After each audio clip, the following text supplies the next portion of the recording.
Does this man on this date feel good to you? Are you enjoying yourself? Are you having a good time? All of a sudden, all of those things don't become part of the menu. All you can see on the menu is, I need to have a child by the age 42.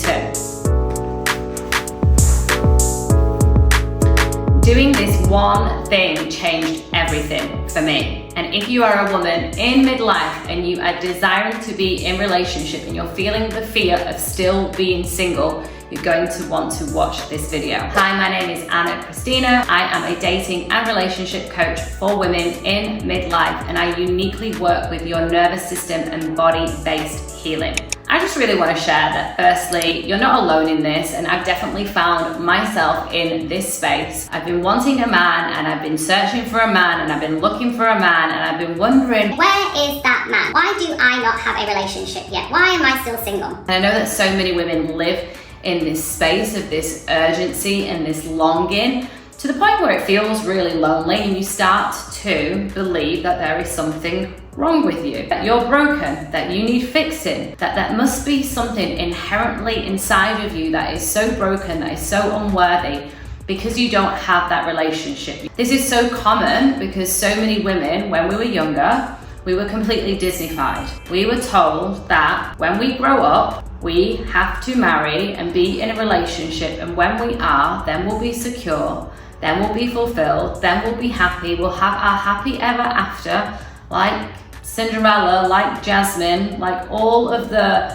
modeled women in our world that were happy and perfect and pretty and all of the things that we saw as young girls. What has then happened is there's almost become like this inherent connected energy in this cord towards men that says, if I have him, then I'm worthy, then I'm secure, then I'm safe. And it's a false sense of security. And the more and more that we keep attaching and believing that thing over there is gonna make us happy, firstly, the more that we're gonna create the urgency, because we're telling ourselves that where we are right now is not okay. You're safe, you're secure, you're whole, you're perfect, complete, exactly as you are. The mind has been hijacked by all of the belief systems and all of the stories and all of the social conditioning. It creates the urgency, the loneliness, the sadness, and we can really sit and swim in that energy. And I did this for a really, really, really long time. What I also did was get into relationships that weren't actually for me. I mean, they were for me in the sense that I learned a lot of lessons, but looking back, that relationship, it was never based on my values and it was never based on my standards. It was based on, oh, I've met this man and he's a yes to me, so I'll be a yes to him. It's a state of settling because there's no belief or inherent worth within myself outside of the relationship with that man. Then I go into relationships where men don't fully meet me with where I want to be met, where men don't listen to me, where men don't understand me. And all the while, I'm sat there and I'm confused because this relationship doesn't feel good, yet there's another part of me that's saying, well, you've got to stay with him because you need a man. Because in order to feel perfect, whole, complete, successful, safe, worthy, whatever the thing is, then you've got to be with a man. Just try and work at it with this man. So what does Anna go and do? Anna goes and stays with these men for far longer than was necessary. I already had enough information, enough experience with those relationships to have learnt my lessons. But because of the paradigm and because of the belief system and the fear and the lack of self-ownership and self-trust and self-love, I didn't fully believe that leaving that relationship, there would be something better for me on the other side. Single or in a relationship, I had my whole world consumed in that relationship because it was so attached to what I thought safety was. Even if, and this is the crazy part, even if that relationship didn't feel good, even with those experiences, I was still staying because of this belief that without him, I would be even worthless. All the while, I see something that so many women do. And this is the thing that changed everything for me. I started to unfuck and unsubscribe from the timeline. Because as women, because of our biological responses and because of the conditioning and the stories and the belief system, women tend to rush into relationships a lot earlier than men. And because of that, women end up settling. And once she's emotionally invested, she is more likely to stay. She's more likely to stick around and settle for breadcrumb behavior because her paradigm and her belief system is that she's starving if she doesn't have a man. So of course, breadcrumbs taste delicious to the starving, so she stays. She keeps entertaining something and someone that is not actually for her, that isn't meeting her where she wants to be met, with her values, with her standards, with her unique needs, with her desires for her life, with her passions. She ends up making it almost like prison-like experience for herself because women have been so pushed to believe that there's a timeline. By this age, you must be settled down. By this age, you must be married. By this age, you must have children. By this age, you must be successful in your career and be earning a certain amount of money. So women start basing their life and their inherent worth based on this timeline. And the truth is, there is no timeline. We just have life.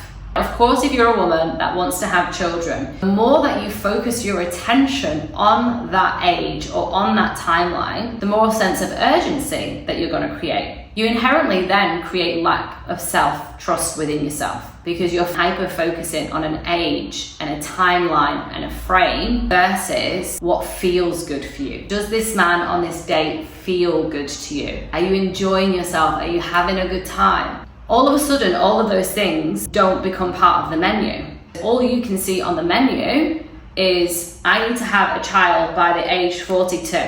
Because if not, I can't have children. Whether your desire for children is coming from actual desire and maternal instinct, or because all of your friends are having children and women are supposed to have children, I can make up 100 different reasons why women think that having children is the right thing to do. So if you're sat at this date and you have this timeline and you're just thinking about this timeline all the time, then you're not seeing that maybe, just maybe, this man and his attitude towards life and his natural personality or his attraction, you don't see any of it because your mind and your body and its urgency is filtering and distorting your experience with this man. He seems to really like to read books, and even though I hate reading books, I guess he wants children, so I can be with someone who is a complete book nerd and is going to spend his life reading books, and actually I do not care for books and actually want someone who's going to want to go out and be adventurous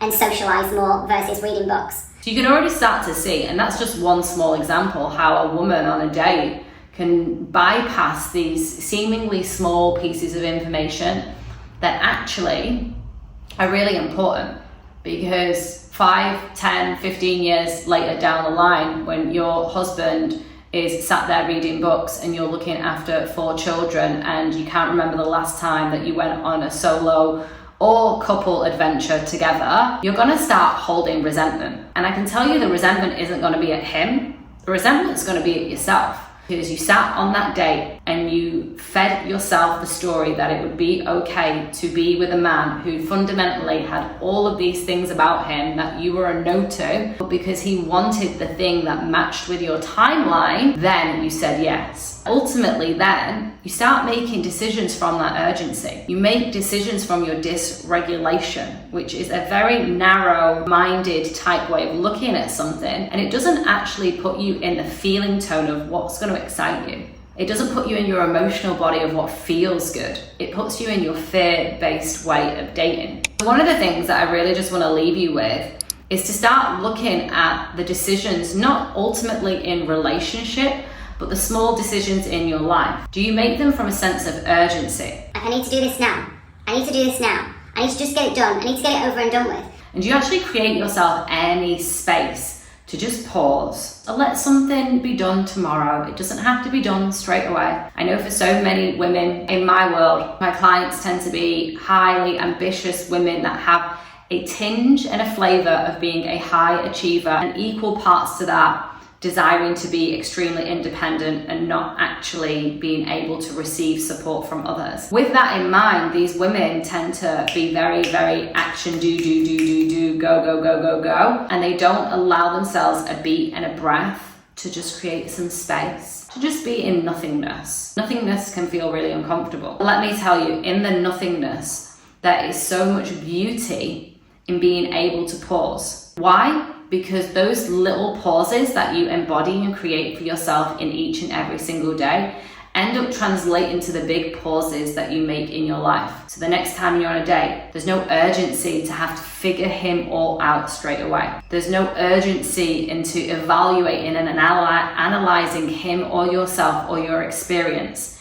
And you get to just give some space to him, to yourself, to the experience, and let life unfold. And that really creates so much more beauty inside of your body, inside of your nervous system, because you really get to sit with what feels good and sit in a space of, is this coming from desire or is this coming from fear? I hope that this video landed for you. Please let me know in the comments what your biggest takeaway was. And if you would love more from this channel, then hit subscribe.